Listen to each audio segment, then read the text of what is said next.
Ovdo London, BBC, саламатсыздарбы. Эл алчына спорт жаңылыктары менен тааныштырабыз. Мен Акчылпын Койчиева. Мария деп аталган дагы бир катуу борон Кариб аймагына тийди. Буга чейин аймак Ирма аттуу борондон жабыркаган эле.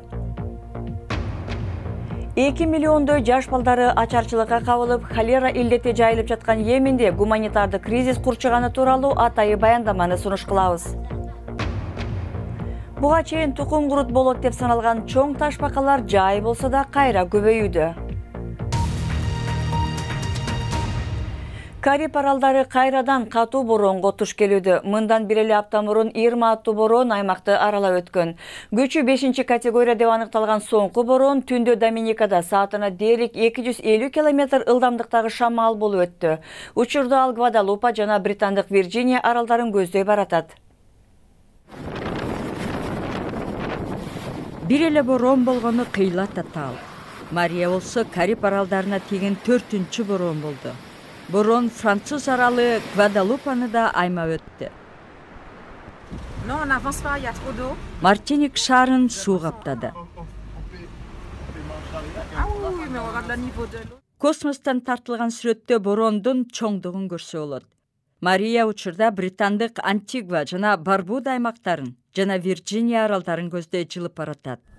Америкалык Вирджиния аралы мындан мурунку Ирма боронунан кийин калыбына келелек туруп, дагы бир боронго туш болду. Тик турган бир да дарак калган жок. Бир бүтүн жалбырак калган жок. Кариб аралдарынын тургундары жардамга абдан муктаж. Британ өкмөтүнүн Кобра аттуу чукул кырдаал комитети кеңешме өткөрдү. Британ өкмөтү Ирма боронунан кийин аракетке жай келгени үчүн сынга алынган. Бул жолу ыкчам чара көрүүгө камынууда. Британ деңиз флотунун эң ири океан аттуу кемеси гум жардам ташып келет. Соңку 10 жылда мынчалык катуу Атлантикалык борон болгон эмес. Борондор мезгили ноябрь айына чейин барат. Учурда планетадагы эң оор гуманитардык абалга туш келген Йеменде холера эпидемиясы жайылууда. 2 миллион жаш балдар ачкачылыкка туш келди. Азык-түлүк менен дары-дармек жетишсиз. Кабарчыбыз Навал Алмагафи бир жыл мурун көргөн аймакка кайра барып келди. Баяндамада айрым кадрлар көрүүчүлөргө оор тийиши мүмкүн. Бул Салим. Бир жыл мурун анын сүрөтү Йемендеги кыйынчылыктар тууралуу кабарларда чыккан эле. 8 жаштагы баланын алсыраган денеси дүйнөнү селт элтирип, ачкачылык башталганын тастыктаган. Доктурлар өлкөнүн келечеги үчүн коркко баштаган. Ал учурда 350 000 жаш бала салимдей болуп жетиштүү тамактанбай ооруган. Ал сан эми 2 миллионго жетти. Бир жыл өткөн соң BBC деңиз жээгиндеги айылга кайра барып келди. Бул ачкачылыктан эң катуу жабыркаган аймактардын бири. Шаардан алыстаган сайын эл да жакырыраак. Бул Салимдин бүгүнкү акыбалы. Салимдин өмүрүн жардам көрсөтчү уюмдар сактап калышты. Ачарчылык анын мээсине катуу залакасын тийгизген. Анын өсүшү өтө жай. Тилекке каршы ал толук кандуу турмуш куруп кете албайт. Жана анын үй бүлөсү тамакка күнүгө муктаж. Эгер бар болсо чай менен нан жейбиз. Кээде эч тамактанбай деле жатабыз, дейт анын апасы. Ачкачылык бул айылдын бардык тургундарын жабыркатты. Жергиликтүү эл жылдар бою балык кармап жашап келген. Азыр болсо деңизге чыгуу өтө опурталдуу. Сауд Аравиялыктар курал жарак ташыган кемелерди гана бутага алабыз дейт. Бирок мындай чабуулдар бүткүл кыштакты тамаксыз калтырууда. Йемен дүйнөдөгү эң ири гуманитардык кризиске айланганына карабай, бүткүл өлкө ачарчылыкка кабылышын алдын алуу үчүн зарыл болгон каражаттын жарымы гана топтолгон дейт Бириккен Улуттар. 3 жыл мурун башталган чатактын натыйжасындагы ачарчылык адамдар өз колу менен жасаган кризис болуп саналат. BBC Кыргыз кызматын көрүп жатасыздар. Эми башка кабарларды көрөлү. Президент Дональд Трамп Бириккен Улуттар уюмунун Генералдык ассамблеясында алгачкы жолу сөз сүйлөдү. Ал дүйнөлүк тынчтыкка коркунуч келтирген режимдер өзгөчө Түндүк Кореяга токтолуп, өлкө лидери Ким Чон Ынды өзү менен кошо режимин дагы өлтүргөнү жаткан ракета киши деп атады. Ал эми Иранды Дональд Трамп коррупцияга баткан, террорчулукту жайылткан диктатура деп атады.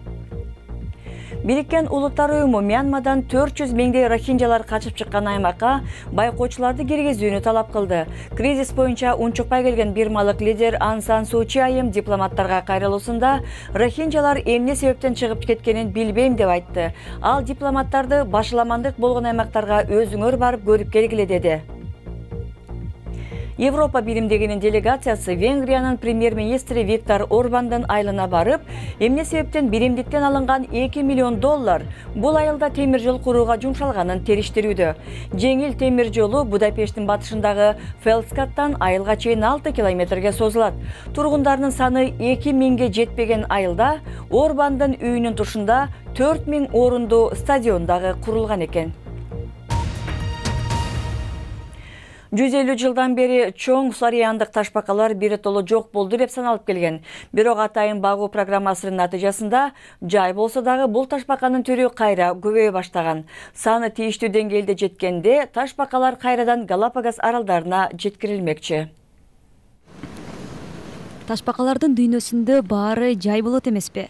Бирок айтылган жаныбардын жай болсо дагы көбөйүп жатканына көптөр кубанып турат. Флориана ташбакасы 1,5 кылымдан бери тукум курут коркунучунда турган. Айлана чөйрөнү коргогондор ташбакалардын санын акырындап көбөйтүшүүдө.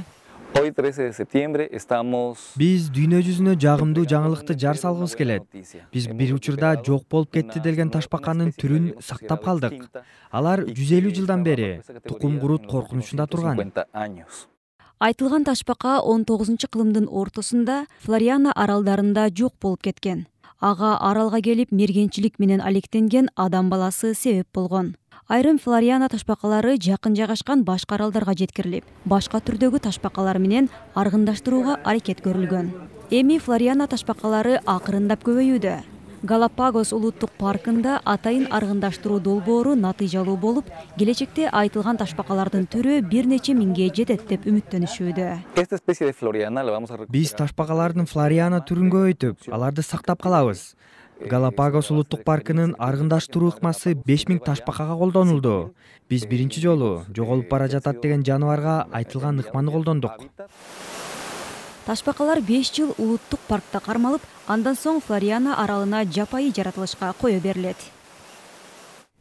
Спорт жаңылыктарында Манчестер Юнайтед менен Англия командасынын мурунку коргоочусу Рио Фердинанд кесипкөй боксер катары жаңы карьерасын баштоодо. Ал мындан 2 жыл мурун футболдон кеткен. Фердинанд Манчестер клубу менен 6 жолу Премьер-лиганы, 1 жолу Чемпиондор лигасын уткан эле. Футболчудан кандай боксер чыгар экен? Ал эми башынан эле боксер болгон британдык Дэвид Хей мекендеши Тони Беллио менен кайрадан беттешүүнүн шарттарын макулдашты. Марттагы таймашта Беллио 11-чи раундда атаандашын токтоткон эле. Дэвид Хей мушташтан кийин операция жасатууга мажбур болгон. Футболдогу дискриминацияга каршы Kick It Out аттуу топ Манчестер Юнайтедтин көрмандары Ромело Лукаку тууралуу ырды кайта-кайта ырдаганын токтотушу керек деп кайрылды. Алар аткарган ырдын сөздөрү басынтуучу, бөлүп туруучу мүнөзгө деди бул топ. Көрмандар оюнчуну колдоп ырдап жатса дагы, расасына жараша мүнөздөмө берүү туура эмес деп айтылды.